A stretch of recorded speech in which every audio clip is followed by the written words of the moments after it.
Bien. Bonjour, mesdames et messieurs. Euh, Nous allons démarrer ce webinaire dédié au projet Phytofiber. Donc, le projet Phytofiber a pour objectif la valorisation de fibres végétales issues de biomasse produite sur sol contaminé. C'est un projet ADEME Graines de 2016 qui a été mené en partenariat avec Unilin, l'Université Bourgogne-Franche-Comté, les laboratoires Conon Environnement et FEMTO. Nous serons 5 intervenants à vous présenter les résultats de ce projet et qui a eu quelques succès. Si jamais vous avez besoin de poser des questions ou vous voulez avoir quelques précisions, nous aurons peut-être la chance en fin de présentation de pouvoir en traiter quelques-unes. Il y a un onglet Q&A qui est affiché sur votre écran et qui vous permet de rentrer les questions que vous souhaiteriez poser et que nous pourrons, si nous avons la chance, les traiter durant cette heure. Et sinon, nous reviendrons vers vous avec des éléments pour apporter quelques réponses. J'en profite aussi pour faire un petit peu de publicité pour le site internet dont vous avez l'adresse en bas à droite. Donc, le projet Phytofiber, dans un premier temps, je vous en présentais quelques contextes, le contexte. Donc, au lieu de faire quelque chose de relativement compliqué, je suis reparti d'un dessin de Schwartz que nous avions eu la chance d'avoir suite à notre participation à une conférence et qui résume bien le projet qui s'est déroulé pendant 3 ans et demi et qui a permis de venir valoriser 3 matières premières qui sont issues de sols contaminés. Donc, on a 3 matières premières. On en a 2 qui sont des biomasses ligneuses. On a géré d'un côté, on a traité un peuplier, enfin des peupliers. On a traité une autre ressource qui était l'aulne. Et également, on a traité une biomasse herbacée, l'ortie qui pousse naturellement sur les parcelles cultivées en début de croissance. Mon collègue Vincent Placé vous en dira plus tout à l'heure, ainsi que Loïc pour la partie en lien avec cette plante. On a traité différents types de valorisation pour ces différentes ressources.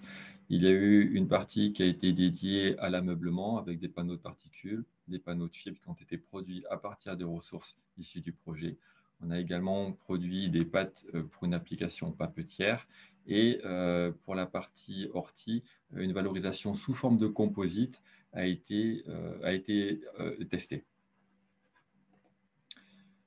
Donc, on a suivi différentes étapes pour ce projet.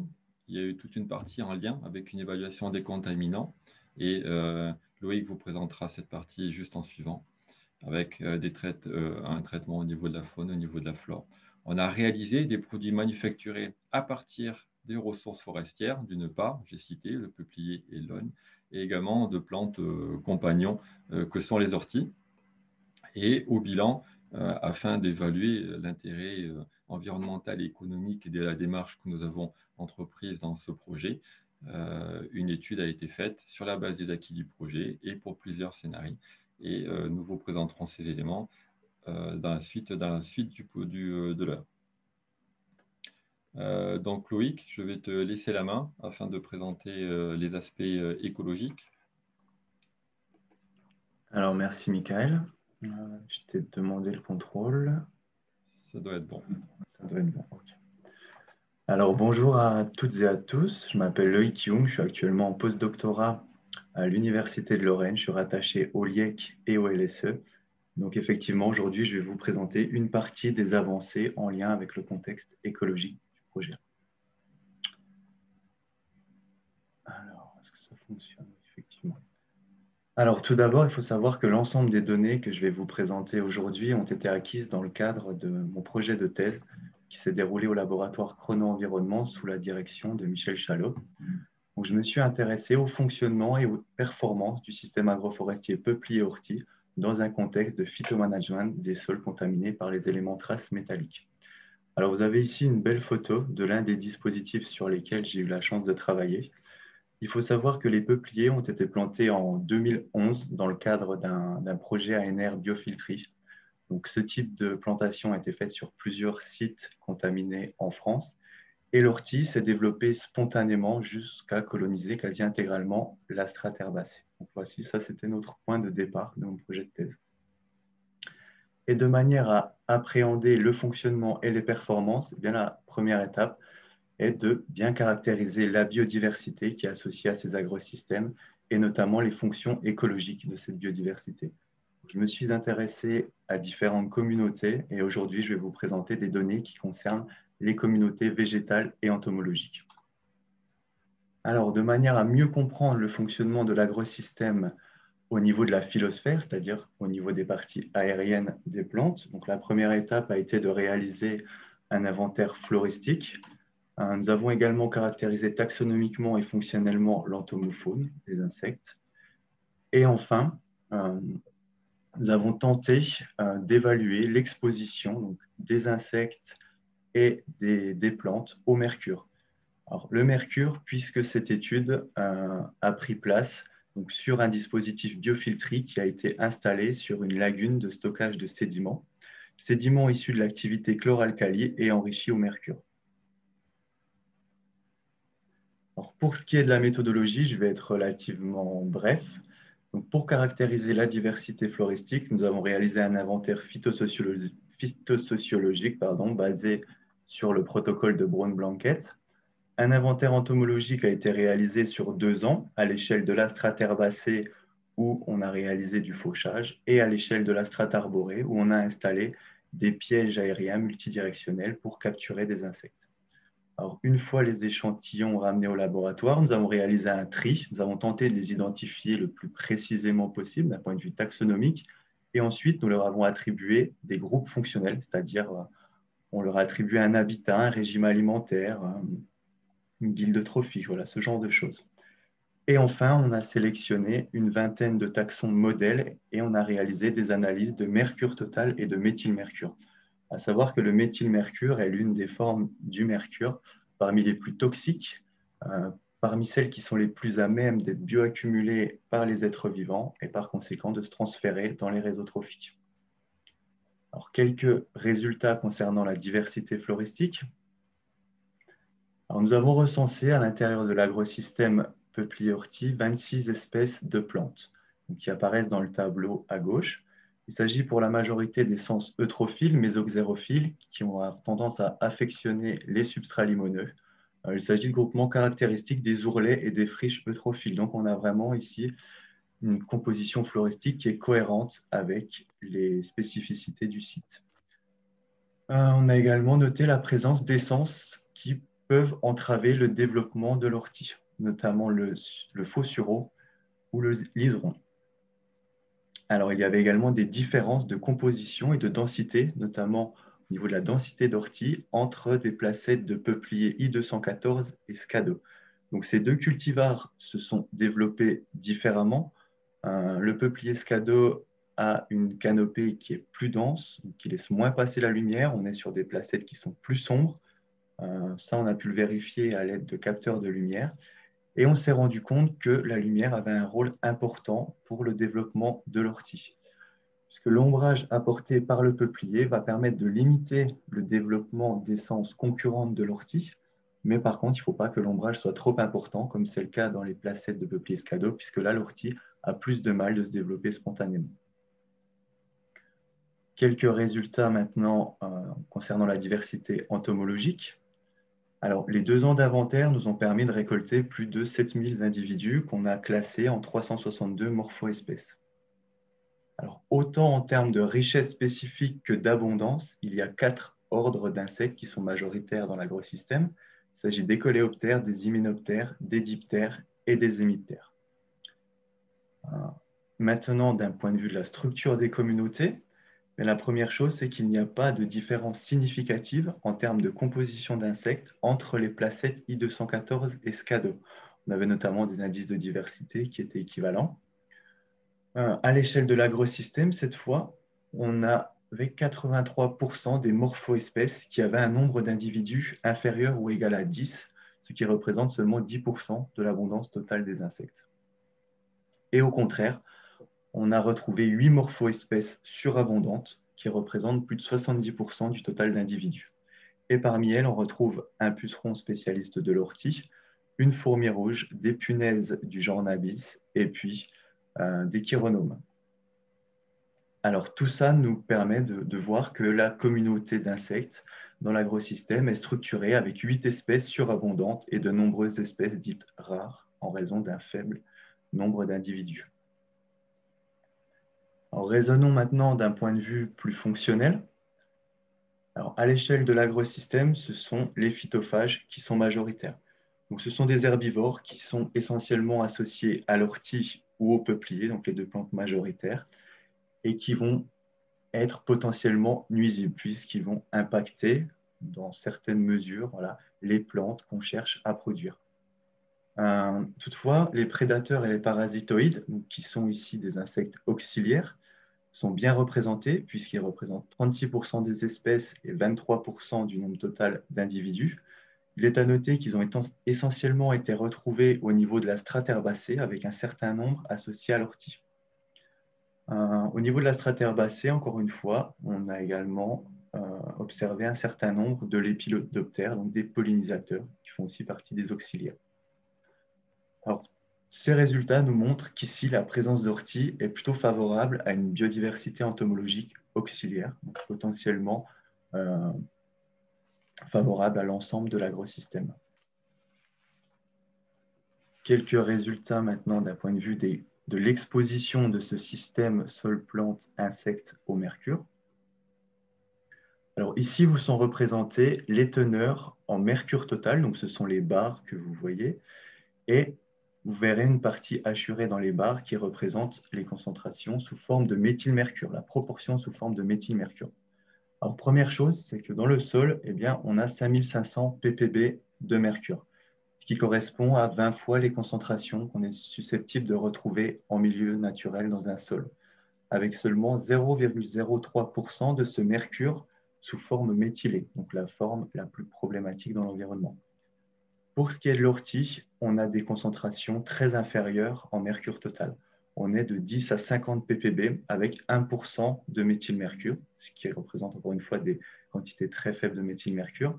On a toutefois un enrichissement significatif par rapport à des orties naturelles, et ici d'un facteur 3 seulement. Alors, de la même manière, la plupart des insectes dans lesquels on a réalisé des analyses ont un enrichissement significatif en mercure. On va regarder ça de plus près désormais. Alors, pour les insectes qui sont associés à l'ortie, on a mesuré des concentrations en mercure relativement faibles, qui sont pour la plupart de l'ordre de ce qu'on a dosé dans l'ortie, avec toutefois des quantités, des proportions de méthylmercure un peu plus élevées. Seules les punaises du genre Nabis, que vous voyez ici, sortent un peu du lot, ont des concentrations plus notables. On est à 600 ppb de mercure total avec 75% sous forme de méthylmercure cette fois, ce qui devient non négligeable. Et pour les individus, les espèces qui ne sont pas associées à l'ortie, là, on a des concentrations bien plus hétérogènes avec beaucoup plus de méthylmercure. Et il est à noter que la famille des Elateridae ont des concentrations en mercure total quasi équivalentes à ce qu'on va retrouver dans le sol, mais cette fois avec une proportion sous forme de méthylmercure bien plus élevée, puisque le méthylmercure représente 85% de ce mercure. Alors, compte tenu de cette hétérogénéité des concentrations en mercure retrouvées dans les insectes, on s'était demandé quels étaient les facteurs qui allaient conditionner l'exposition des insectes au mercure. Donc, pour les insectes associés à l'ortie, il s'agit du niveau trophique qui va être le principal facteur déterminant leur exposition. Et donc, on voit ici que les prédateurs secondaires sont effectivement les plus exposés au mercure. Et ces résultats traduisent un phénomène de bioamplification du mercure au niveau du réseau trophique associé à l'ortie. Pour ce qui est des insectes qui ne sont pas associés à l'ortie, là, il s'agit du facteur habitat qui va être prédominant. Et les insectes qui ont une partie de leur cycle biologique dans des sédiments, que ce soit terrestres ou aquatiques, vont être les plus exposés. Donc cela traduit bien l'importance des contacts directs entre les insectes et les sources de mercure. Alors, voici pour les principaux résultats rapidement. Et donc, en guise de conclusion, donc dans un premier temps, on peut dire que l'association ortie-peuplier semble viable. Voilà, c'est une association végétale qui est cohérente. On a pu noter différentes synergies entre les deux plantes. Et le simple fait que l'ortie, finalement, soit spontanée, qu'elle soit capable de coloniser aussi densément la strate herbacée, naturellement, voilà, ça renforce cette idée. De plus, nous avons observé que l'ortie favorisait une biodiversité entomologique auxiliaire pour l'agrosystème. Donc, il y a ici un intérêt pour la productivité et la stabilité de cet agrosystème. Et enfin, d'un point de vue plutôt valorisation maintenant, eh bien, l'ortie accumule de faibles quantités de métaux dans ses parties aériennes, donc ce qui va favoriser voilà, les possibilités de valorisation. Alors, le point noir voilà, qui est sorti de mon travail de thèse, si je puis dire, c'est qu'on a détecté des insectes avec de fortes concentrations en mercure qui peuvent agir comme biovecteurs de dissémination de celui-ci dans l'environnement. Donc voilà, donc je remercie l'ensemble de mes collaborateurs, les financeurs de mon projet de thèse et du projet Phytofiber, notamment l'ADEME, la Fondation de France. Et je vous remercie, vous, pour votre attention. Bien, merci Loïc. Donc, on a... Attendez, il faut que je récupère le contrôle.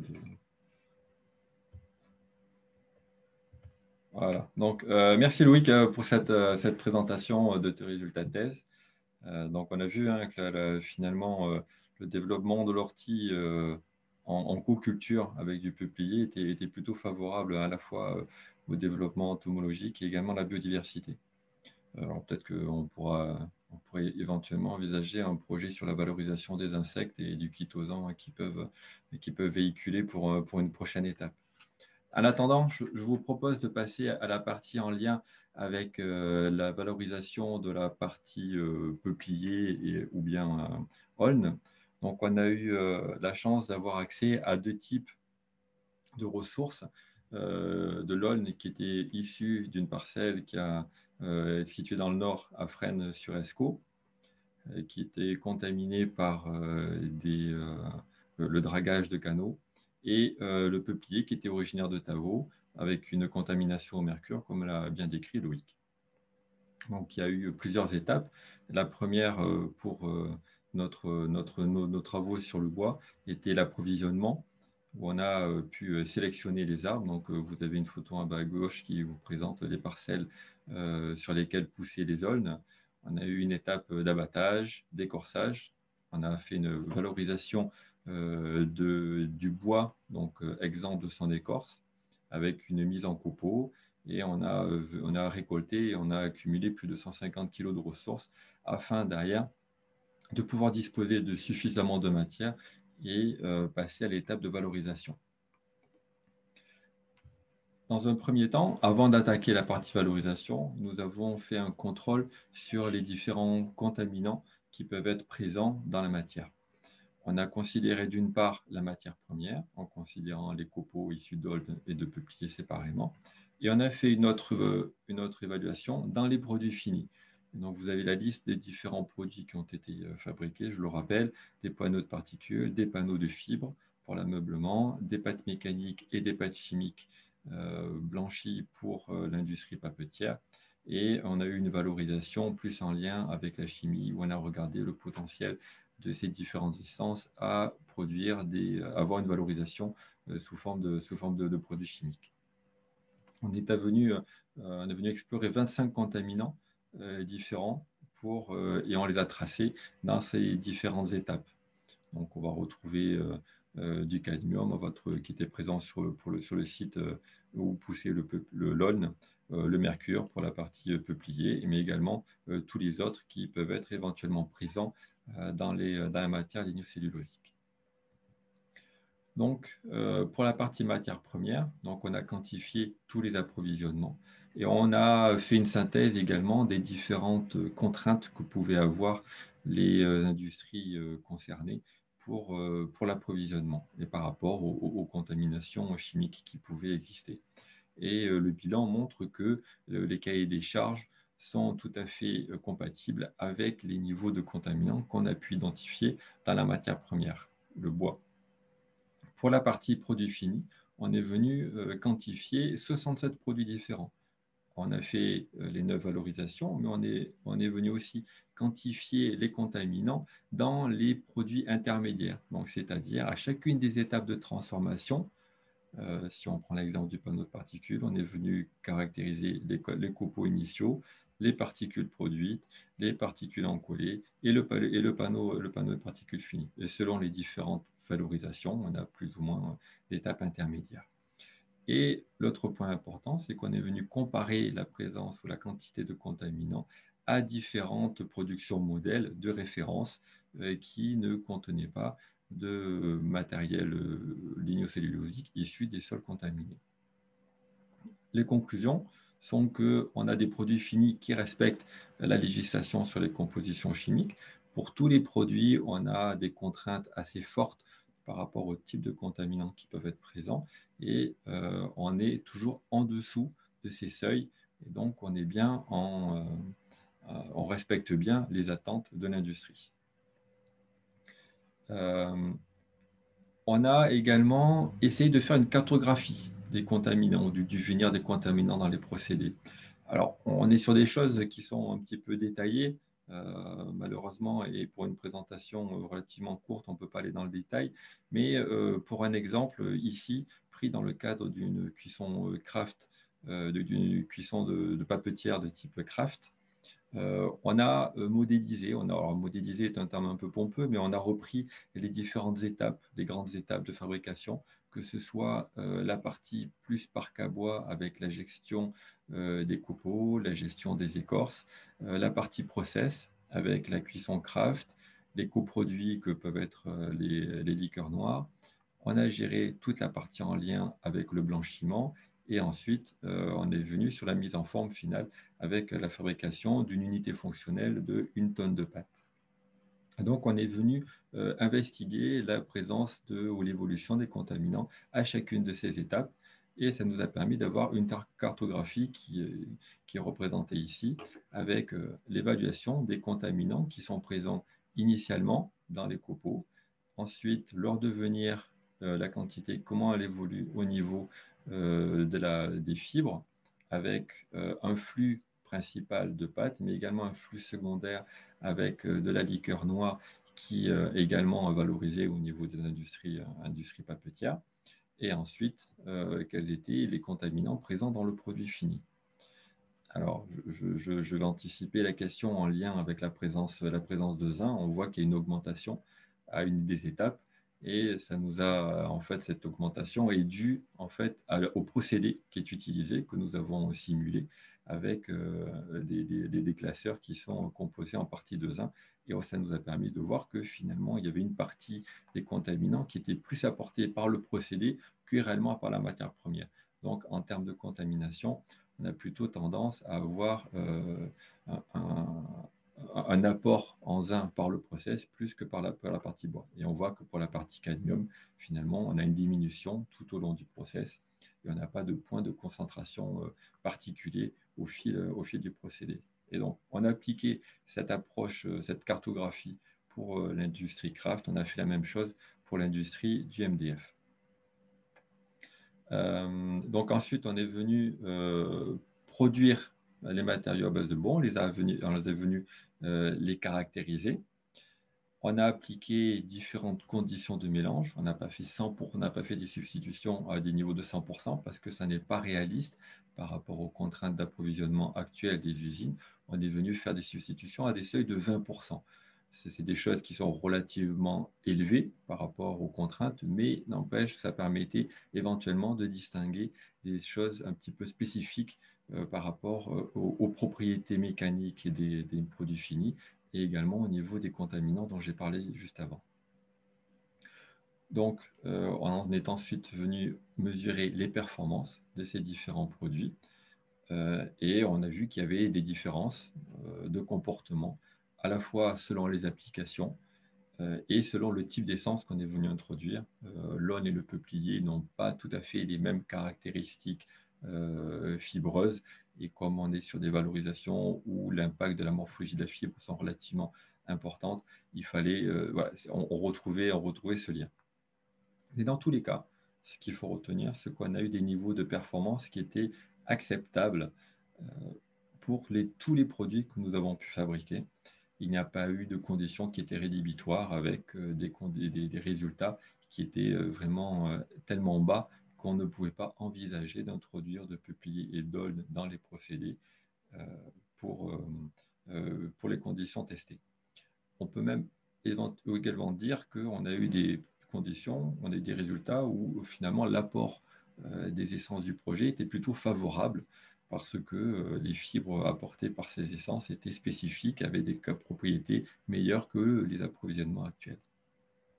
Donc, finalement, on voit que les ressources forestières qu'on a testées permettent de produire des matériaux dans les conditions usuelles, en simulant les procédés industriels, dans des conditions qui sont relativement proches de ce qui peut se faire en industrie. Alors, on peut imaginer d'avoir des adaptations des procédés, des marges raisonnables, qui permettraient encore de booster les performances que l'on a pu mesurer sur les éléments à base de bois.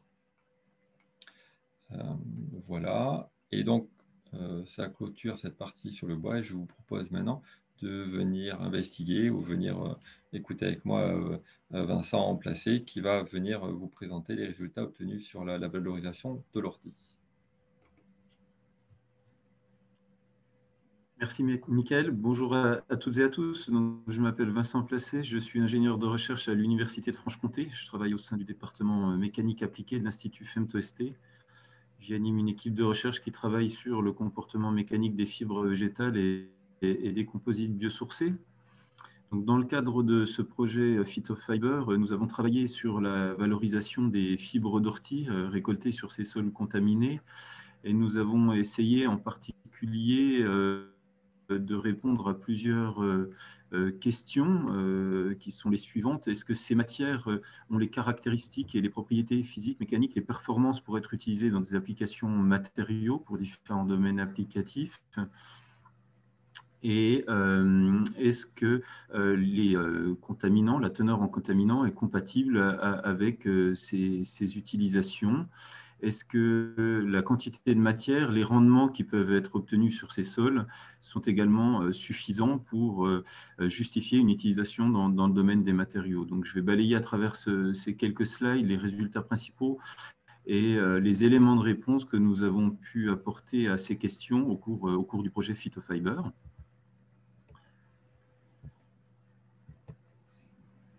Alors, un rappel juste sur les éléments qui ont été présentés précédemment par Loïc et les analyses qui ont été faites au sein du laboratoire Chrono Environnement. Une des premières questions, c'est est-ce que les teneurs en contaminants sont compatibles avec les utilisations dans le cadre des matériaux?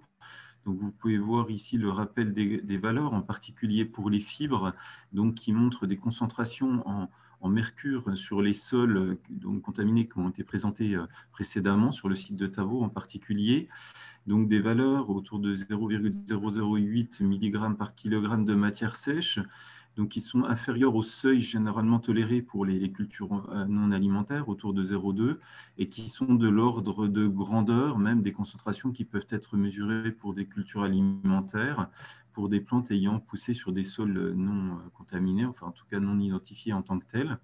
Donc ça, c'est un résultat important pour se dire que ces matières issues de plantes ayant poussées sur ces sols contaminés ne contiennent pas, en tout cas, des teneurs qui nous empêchent d'envisager les applications matériaux composites imaginées au départ. Nous avons évalué également les rendements en matière, en paille et en fibre que l'on peut obtenir sur ces sols pollués. Donc, vous pouvez voir sur ce tableau ici les valeurs mesurées donc, sur 2 années de récolte sur les différents sites qui ont été étudiés dans le cadre de Phytofiber. On a des rendements en paille en matière sèche compris entre 0,5 et 2,5 tonnes par hectare et des rendements en fibre de l'ordre de 10%. C'est un petit peu inférieur à ce qui peut être obtenu dans le cadre de culture d'ortie. Vous voyez ici sur ce tableau les valeurs qui peuvent être obtenues pour des cultures. C'est également inférieur à ce qui est obtenu pour d'autres plantes annuelles cultivées. Ici, j'ai mis les valeurs pour les deux plantes annuelles répandues en France et en Europe, qui sont le lin et le chanvre, pour lesquels on a des rendements en paille autour de 6 à 7 tonnes par hectare et des rendements en fibres compris entre 25 et 40%, mais voilà, pour des cultures et dans le cadre de sélection variétale. Donc on peut dire que les rendements en paille et en fibres obtenus pour ces sols contaminés et pour l'ortie qui pousse spontanément sont inférieurs aux valeurs obtenues pour d'autres plantes annuelles, mais les économies liées à l'absence de plantation, de semaison, de l'absence d'entretien des cultures, l'absence d'apport d'intrants également, car l'ortie dont on parle se développe spontanément et naturellement, peut justifier la récolte de ces parcelles à plus faible rendement pour obtenir des fractions de matière, en particulier des fibres, pour des applications composites. Donc, nous avons ici caractérisé la morphologie de ces tiges des pailles produites sur ces sols contaminés.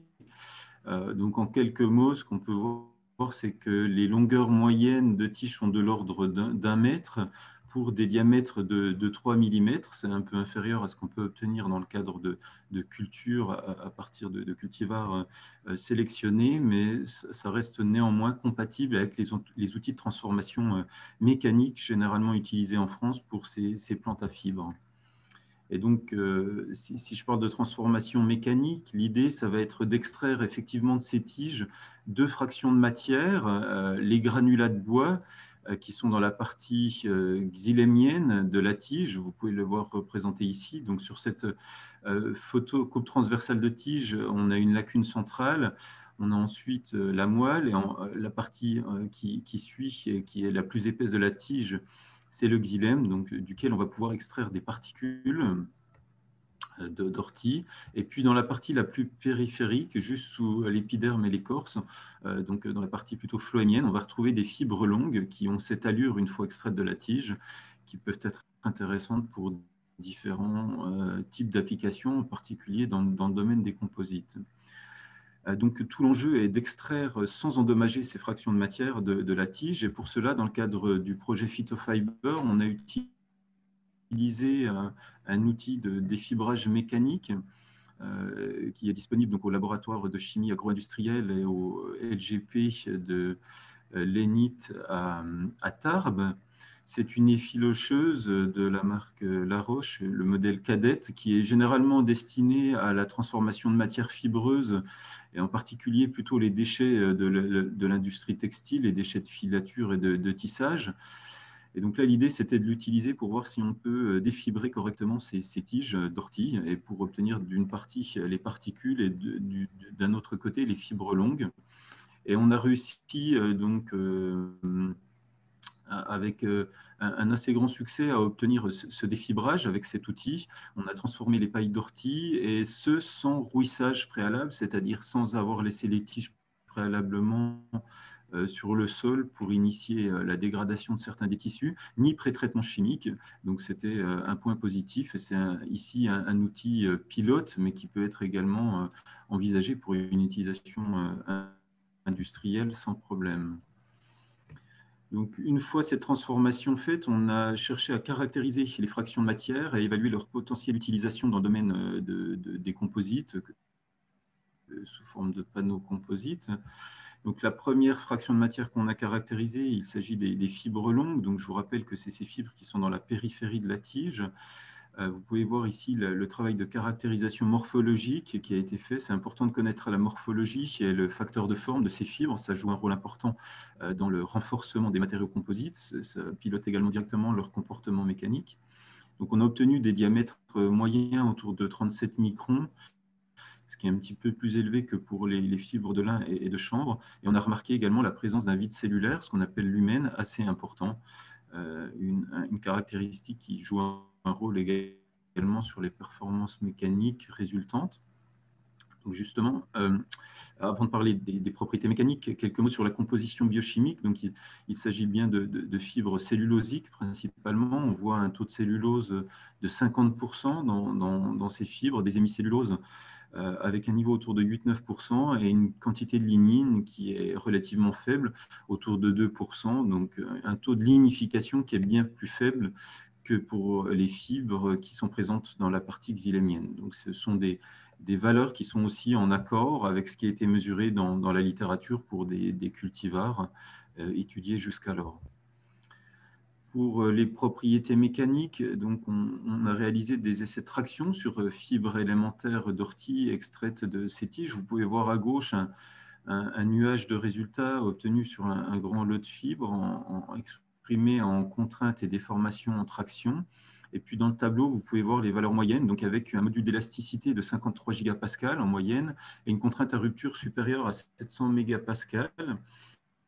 Pour ces fibres extraites mécaniquement, si on compare aux données de la littérature qui sont plus élevées, donc on peut voir effectivement des valeurs un peu plus faibles pour ces fibres extraites de l'ortie qui a poussé spontanément, mais j'insiste sur le fait que c'est une matière qui a été défibrée mécaniquement, alors que les valeurs de la littérature relatent la plupart du temps des fibres qui ont été extraites manuellement, et on sait que l'extraction mécanique sur des outils industriels est plus traumatisante pour la matière, ce qui peut expliquer ces valeurs un petit peu plus faibles.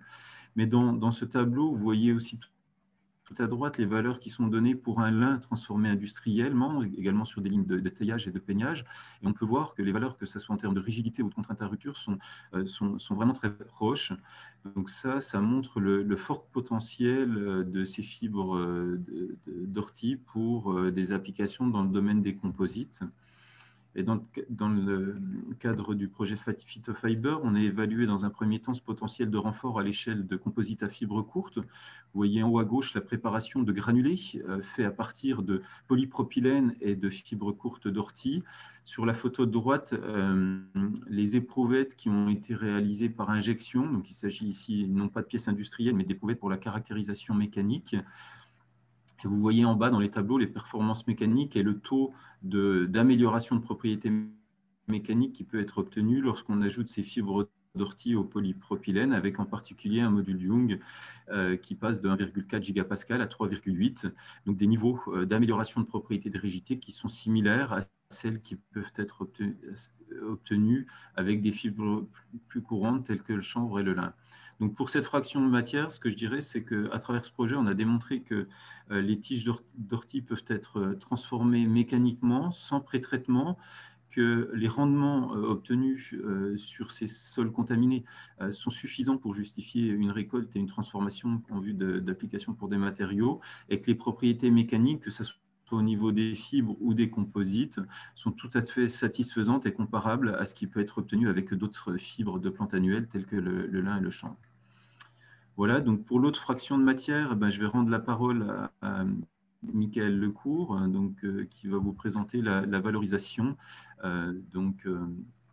des particules de bois extraites de ces tiges d'ortie.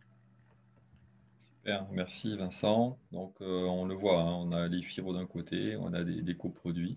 Et donc l'idée est de pouvoir derrière faire une valorisation de ces coproduits. Et une chose qu'on a testée dans le cadre du projet, c'est de venir broyer ces éléments pour obtenir des morphologies qui soient compatibles avec une valorisation sous forme de panneaux de particules. Donc on fait classiquement des panneaux de particules à partir de bois issus du recyclage ou de bois vierge. Vous avez des exemples de particules en bas sur la droite. Et de la même façon, on est venu mettre en forme les anades d'ortie issues de l'extraction pour venir avoir la morphologie approchante. Et vous retrouvez donc des particules plus grossières qui vont être utilisées pour les couches internes et des particules plus fines qui sont utilisées pour les couches externes des panneaux de particules. Et donc, ici, vous avez quelques représentations de ces panneaux. On a testé différentes possibilités avec des panneaux qui étaient à 100% particules industrielles, comme la même stratégie que ce qu'on a utilisé pour la partie bois, et une partie où on est venu faire une substitution partielle à hauteur de 20% de bois par l'ortie, par les anades d'ortie. Et en termes de démonstrateur, on a également fait un panneau qui présentait 100% à base de 100% d'ortie. Donc, on a vu que les panneaux étaient faisables. On a eu des panneaux qui étaient avec une esthétique qui était relativement originale, un peu plus vert que des panneaux à base de bois, avec des morphologies ou des dimensions de particules pressées différentes. Et avec, par contre, un potentiel certain par rapport à la résistance mécanique. Par contre, un gros inconvénient qu'on a vu, c'était que la résistance à l'eau était un petit peu compliquée. Ce n'est pas étonnant, la résistance à l'eau, c'est un enjeu fort pour les panneaux à base de bois d'une façon générale. Quand on vient modifier la matière première, il faudrait derrière adapter le type de résine qu'on va venir utiliser pour coller les particules entre elles. Et donc, de la même façon qu'on avait caractérisé les orties sur site ou bien des orties après récolte, on est venu caractériser les panneaux qui étaient obtenus et on avait une absence de contaminants, ou en tout cas des quantités tellement faibles qu'on était largement en dessous des seuils nécessaires pour la valorisation. Donc, on est vraiment sur des matériels qui ont poussé sur des sols contaminés, mais qui, eux, ne sont pas mobilisateurs de ces contaminants. Donc, je vous ai présenté techniquement les différents éléments. Maintenant, je vous propose de passer à la partie en lien avec les études environnementales et économiques issues qui ont permis de concaténer les différents résultats du projet et de voir la viabilité d'un point de par rapport à ces paramètres-là. Donc, Aaron, je vais te passer la parole pour cette partie qui était la tâche 4 dans notre projet. Oui, merci beaucoup, Michael. Donc, je me présente, Haroun Ba, responsable des études économiques à FCBA.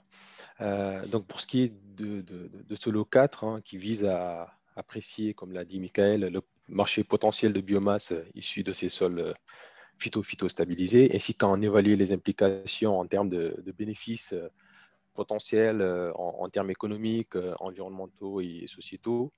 Pour l'aspect environnemental, ma collègue Claire reviendra dessus.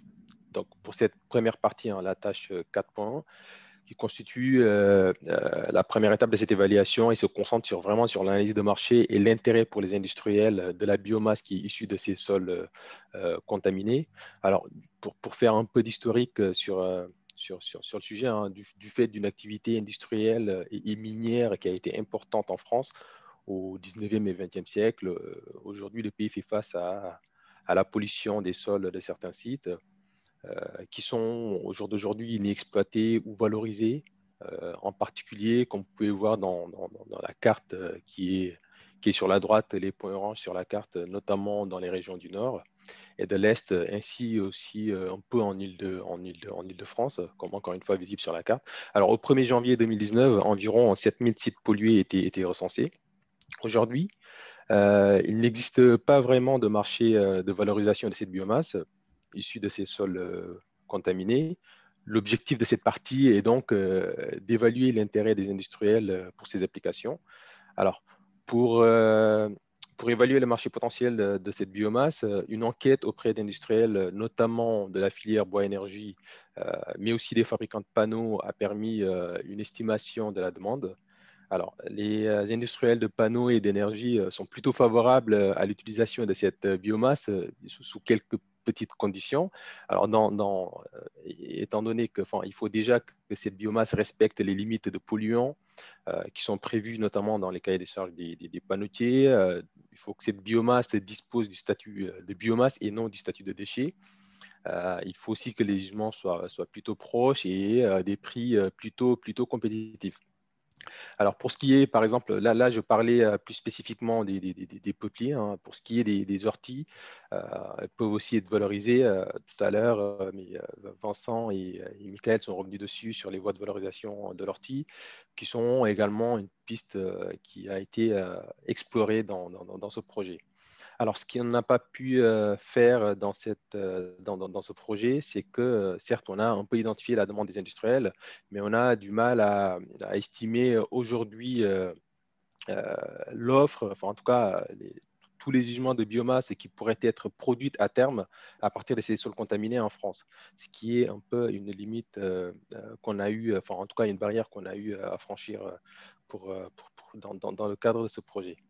Donc je vais demander à Michael de scroller pour la slide suivante, où on rentre un peu dans le vif du sujet, à savoir, on essaie ici, sur cette partie, de faire une évaluation technico-économique après avoir fait cette analyse de marché sur la partie 4.1. Alors, l'objectif ici est d'évaluer la profitabilité du projet, donc la rentabilité économique sur une période de 22 années. Donc 22 ans, il s'agit donc de comparer une coculture peuplier-ortie, comme ça a été montré, par rapport à des scénarios de référence. Alors, parmi les scénarios de référence, on a retenu un terrain qui est laissé en friche et une grande culture annuelle qui admet une rotation de maïs, blé et colza sur toute la durée du période. Donc, l'idée, c'est de comparer les scénarios de projet de coculture peuplier-ortie par rapport à ces scénarios de référence. Alors, ce qu'on voit sur le graphique de gauche, on a les flux de trésorerie. Alors, les flux de trésorerie, c'est tout simplement le différentiel entre les revenus et les dépenses pour chaque scénario par an sur une surface d'un hectare. Alors, en abscisse, on a les scénarios de référence qui sont cités. Donc, on a un scénario grande culture, donc, qui est la rotation de maïs, blé, colza. On a un scénario de référence qui est une friche en terrain laissé en friche. Et pour ce qui est des scénarios de projet, dans le cadre du phytofiber, on a le peuplier avec deux valorisations qui sont étudiées ici, une valorisation en énergie et une valorisation en panneaux. Et enfin, on a les orties. Alors, ce qu'on observe très clairement au regard de ce graphique, c'est que pour les grandes cultures, on a l'histogramme qui est en rouge, donc ce qui suggère, en tout cas ce qui montre des flux de trésorerie négatifs, ce qui veut dire tout simplement que pour les grandes cultures, les trésoreries annuelles ne seraient pas positifs si on ne prend pas en compte les aides de la PAC qui sont fléchées pour ces grandes cultures. C'est vrai qu'avec prise en compte des aides de la PAC, la situation, la trésorerie des agriculteurs change un peu. Alors, pour ce qui est de la friche, là, l'hypothèse qui a été retenue, c'est l'absence de coût sur un terrain laissé en friche, mais aussi l'absence de toute valorisation des espèces qui pousseraient sur cette friche, ce qui explique ici une trésorerie qui est égale à zéro, parce que, comme vous le voyez, il n'y a pas d'histogramme. Alors, à contrario, à l'inverse, un peu à droite de notre graphique, toujours dans le même graphique, on a les scénarios de projet qui, eux, génèrent des flux de trésorerie positifs. C'est les barres vertes que vous voyez. Notamment, on voit que pour la valorisation du peuplier en énergie, les flux de trésorerie sont supérieurs aux autres valorisations. Ceci s'explique par le fait notamment, si on le compare par rapport au panneau, c'est que pour la valorisation du peuplier en panneau, on ne récupère pas à 100% de la matière, mais 80%, parce qu'il faut écorcer sur place, parce que les contaminants peuvent se loger notamment dans les écorces qu'on ne ramène pas en usine. Donc on perd un peu de matière. C'est ce qui fait un peu les écarts de trésorerie entre ces deux valorisations. On a aussi la valorisation des orties qui est un peu à droite du graphique, qui génère aussi des flux de trésorerie positifs. Alors, ce qu'on a fait en plus d'estimer ces flux de trésorerie annuels, c'est ce qu'on voit un peu dans le tableau que vous avez à droite de la slide. Nous avons calculé la valeur actualisée nette. Alors, c'est un indicateur de rentabilité qui permet d'évaluer la rentabilité d'un point de vue économique d'un projet. Alors, une valeur actualisée nette positive suggère un projet qui est rentable, donc ce qui est le cas pour nos différentes valorisations que vous voyez ici sur l'écran, dans le tableau à droite. Donc ce qu'il faut retenir, c'est qu'avec le calcul de cet indicateur, on ne se contente plus de regarder les flux de trésorerie annuels, donc si on génère des gains positifs d'une année sur l'autre, mais on regarde aussi pourquoi c'est opportun d'investir dans un projet tel que Phytofiber sur 22 années par rapport à un autre investissement qui serait sans risque. Donc voilà, là, clairement, le message est plutôt positif dans ce sens, à savoir qu'investir sur ce type de projet qui consiste à valoriser des sols contaminés, en tout cas pour une coculture peuplier-ortie, est nettement plus bénéfique en comparaison des scénarios de référence qui sont pris et à un projet sans risque sur la durée de 22 ans. Donc pour conclure rapidement sur cette partie, on peut considérer que le projet est rentable économiquement parlant, même s'il convient toutefois de prendre toujours ces résultats comme des ordres de grandeur et non en absolu, parce qu'il y a toujours des analyses de sensibilité qui peuvent être menées et Voilà, c'est comme ça qu'il faut plutôt interpréter ces résultats, notamment concernant cet indicateur qui est cité ici, qui est la valeur actualisée nette. On va passer à la dernière slide, Michael, qui traite des questions d'acceptabilité sociale du projet. Alors, on a vu que l'évaluation économique validait plutôt la rentabilité du projet. Donc, la question d'acceptabilité sociale du projet par la population, en tout cas par les locaux, doit aussi être prise en compte. On a regardé cet aspect dans ce projet. Donc, l'objectif, clairement, était de regarder les changements d'acceptabilité d'un site contaminé qui bénéficie de phytomanagement, comparé en site qui est laissé en friche.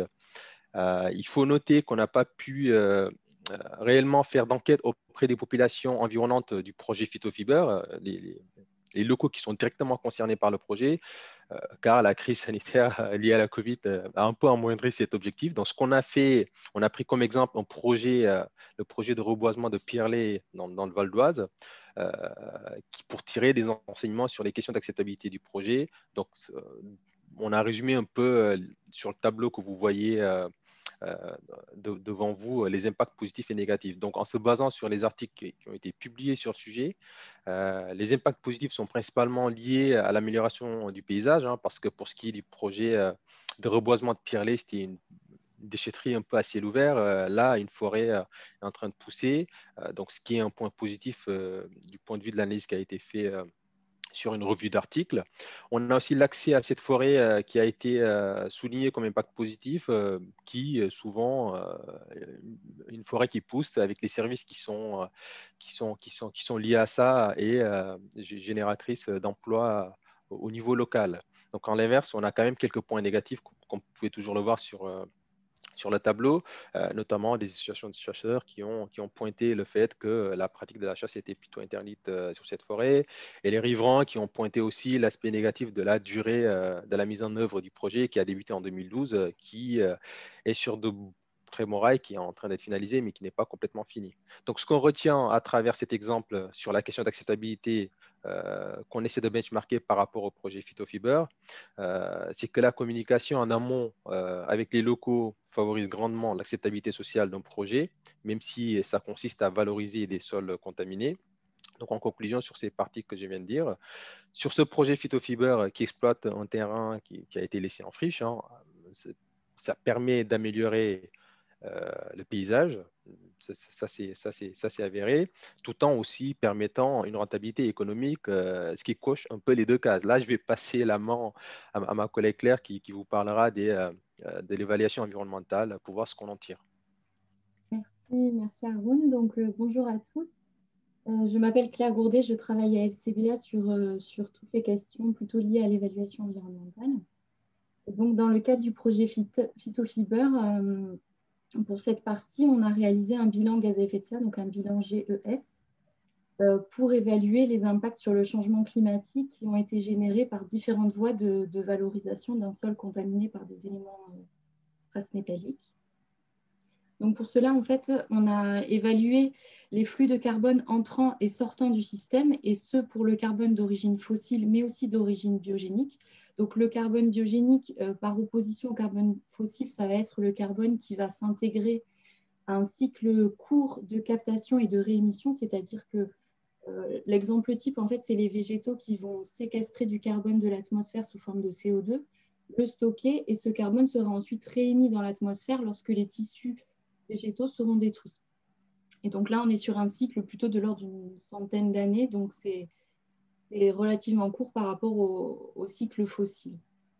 Donc dans le cadre de Phytofiber, on a étudié la mise en place d'un système projet, donc à base de TCR, de peupliers et d'orties. En fait, on a utilisé les mêmes scénarios que ceux que Haroun vient de présenter.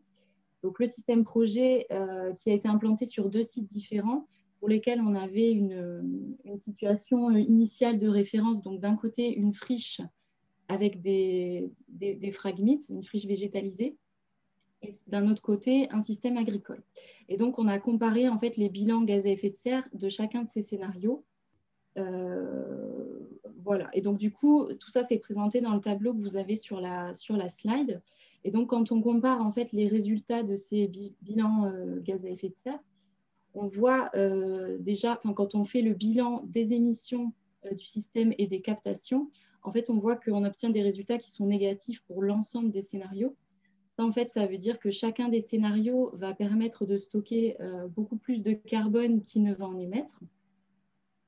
Donc ça, c'est principalement lié au stockage de carbone qu'on a dans la biomasse aérienne, qui est très important, et dans une moindre mesure dans le stockage de carbone qu'on a dans la biomasse souterraine.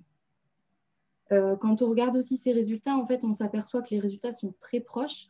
Donc, en fait, pour pouvoir essayer de tirer des conclusions, nous, on s'est aussi intéressé à la durée de vie des produits exportés, puisqu'en fait, quand on exporte quelque chose à partir de ces différents scénarios, ça nous permet de prolonger le stockage de carbone dans le temps. Donc, du coup, quand on prend en compte cet élément, donc pour la friche, ça ne change pas grand-chose, vu que, comme l'a dit Haroun, en fait, on ne produit rien à partir de ce site. Pour le scénario agricole, on a considéré une valorisation des produits en alimentation animale. Et donc, à partir de là, en fait, on a considéré une durée de vie de ces produits de l'ordre de quelques mois à quelques années maximum. Et par contre, pour le scénario projet, dans le cas où les peupliers et les orties sont utilisés pour une valorisation matière, donc voilà, comme ça a été montré précédemment pour faire des matériaux biosourcés, par exemple, là, on est sur un stockage de carbone qui va plutôt s'étaler sur plusieurs dizaines d'années, donc un stockage beaucoup plus important. Sachant qu'en plus de ça, les matériaux biosourcés peuvent être recyclés, donc ce qui va encore prolonger davantage le stockage de carbone qu'on a. Donc là, attention par contre, parce que dans les résultats de bilan que vous avez là, on n'a pas pris en compte les émissions qui vont être liées à la fabrication de ces produits, donc voilà, qui viendraient bien sûr atténuer un peu ces résultats sur le bilan gaz à effet de serre. Mais donc en fait, à la vue de l'ensemble de ces résultats, ce qu'il faut retenir, c'est que d'un point de vue vraiment uniquement centré sur le changement climatique, le scénario projet est bien le scénario qui est le plus intéressant pour valoriser un site contaminé par rapport du coup aux deux références qu'on a étudiées ici. Donc, voilà pour ma partie, je vous remercie. Puis du coup, Mickaël, je te laisse. Merci Claire, merci Haroun. Donc voilà, on vous a montré au travers de ces différents éléments que dans le cas d'une stratégie de phytomanagement, non pas de phytorémédiation, non pas de dépollution des sols, mais plutôt d'une valorisation de sols contaminés, on pouvait avoir une alternative à la valorisation énergétique et que la production de matériaux était possible d'un point de vue technique, d'une part. On a vu que les produits qui étaient obtenus étaient relativement performants et qu'on avait aussi une validation sanitaire dans le sens où on avait une absence de contaminants pour les différents produits qui ont été obtenus dans le cadre du projet et également dans les étapes intermédiaires. C'est grâce à la bonne sélection de ces essences. L'aulne et le peuplier ne sont pas mobilisateurs des contaminants dans le bois. L'ortie, on a montré qu'elle n'était pas non plus mobilisatrice. Donc, on a vraiment un potentiel d'utilisation, d'exploitation de ces ressources pour fabriquer des matériaux. Et on a vu également, avec un intérêt d'un point de vue économique, on peut générer, la valorisation économique est meilleure grâce à une exploitation sous forme de matériaux des ressources qui poussent sur les sols contaminés.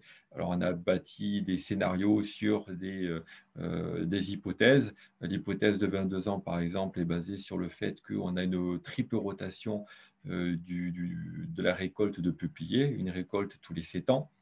Et on a vu également, Claire vous l'a montré, qu'on avait des aspects environnementaux qui étaient favorables avec un stockage du CO2 qui était meilleur par rapport à d'autres scénarios et évidemment par rapport à une valorisation énergétique de la biomasse.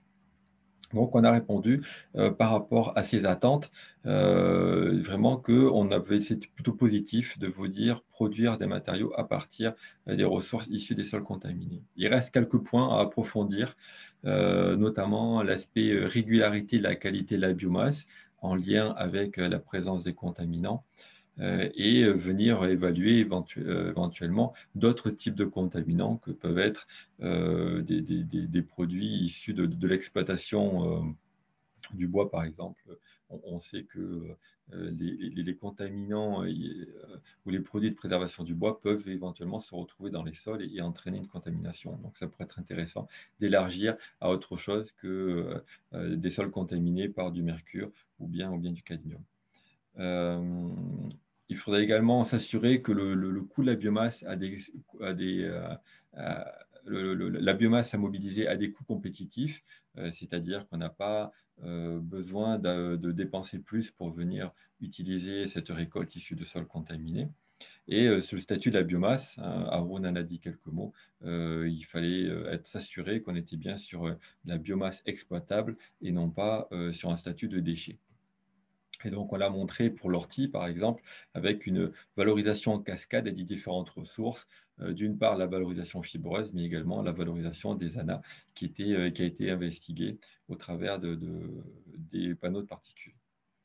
Voilà, donc on arrive à la fin de ce webinaire. Hein, l'heure qui nous était, que l'on vous avait bloqué arrive à la fin. Merci en tout cas pour votre participation. J'essaie de répondre au fil de la conclusion aux différentes questions qui ont pu être posées. Nous reviendrons vers vous pour approfondir les différents points. Je remercie également les différents acteurs en lien avec le projet qui se sont impliqués au fil du projet. Bien sûr l'ADEME pour le financement du projet, mais également les partenaires Unilin, Femto et puis Chrono Environnement. Voilà, et donc je terminerai sur la dernière diapositive qui résume les différentes stratégies qui avaient été utilisées dans le cadre du projet, avec sur la gauche la valorisation des plantes, des fibres lignocellulosiques issues du bois, et sur la droite la valorisation des plantes annuelles que sont les orties.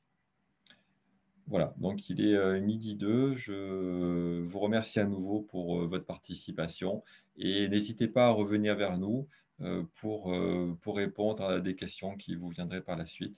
La présentation sera disponible sur YouTube et vous pourrez ainsi revenir sur les différents points qui n'auraient pas été forcément traités de façon suffisante dans le cas de ce temps restreint. Merci.